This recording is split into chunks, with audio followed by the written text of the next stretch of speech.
The settlement's alarm had fallen silent 3 hours ago, but the smoke still rose from the eastern ridge. Captain Lra limped through the main gate, her combat armor scorched black in places where plasma fire had nearly breached.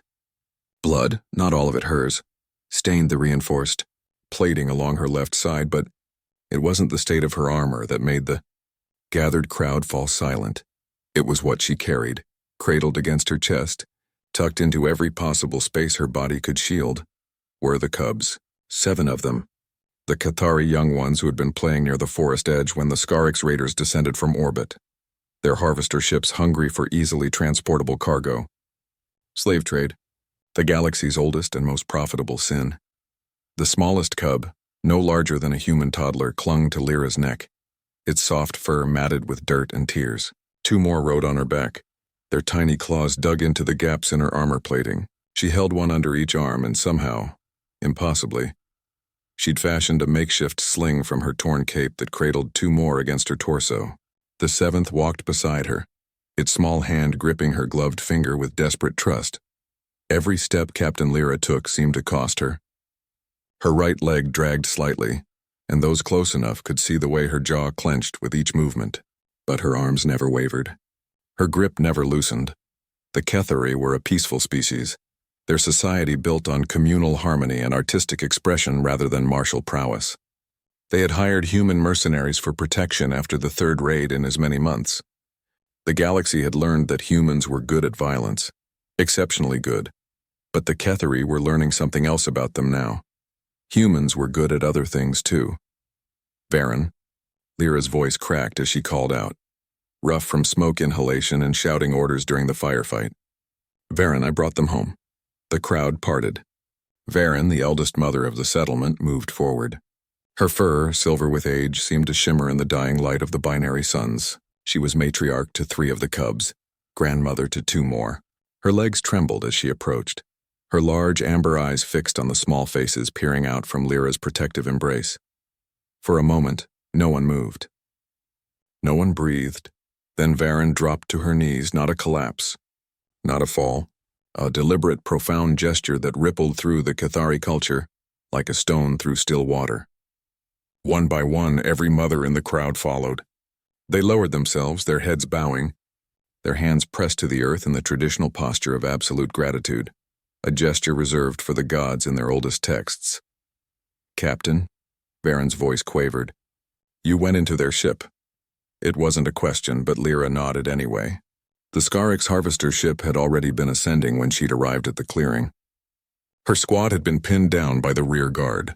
The tactical decision would have been to let the ship go, to call it a loss, to save the soldiers who could still be saved. Captain Lra had never been good at tactical decisions when cubs were crying. Their shields were already up. Varen continued, her words barely above a whisper. The ship was in flight. Yes, Lra said simply. You boarded a shielded harvester ship in active flight. Varen's voice cracked. Alone. The human didn't respond. What was there to say? The cubs had been screaming. She'd heard them through the hull, their cries transmitted through her helmet's audio pickups. Every military manual, every survival protocol, every shred of common sense had told her to stand down. She'd fired her grappling line anyway. The youngest cub at her neck made a small sound, and Lyra's hand automatically came up to cradle its head. Her fingers gentle despite the carbon scoring on her gloves. It's okay, she murmured. You're home now. You're safe. Captain Lra, Varen rose slowly, and the other mothers followed her lead. Our people have no warriors. We have no concept of this sacrifice you've made. We hired your company because we needed protection, but this... Her voice broke completely. This is not duty. This is not contract. Lra met the elder's eyes. You're right, she said quietly. It's not. Then why? Varen stepped closer, close enough that Lra could see the tears tracking through the soft fur of her face. Why would you risk everything? My people can never repay this debt. We have nothing that could equal. They're children, Lra interrupted, and something in her voice made it clear that was the only explanation she'd ever need. They were afraid.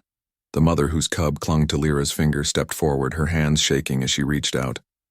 Lra carefully transferred the small one, watching as mother and child reunited with desperate embraces.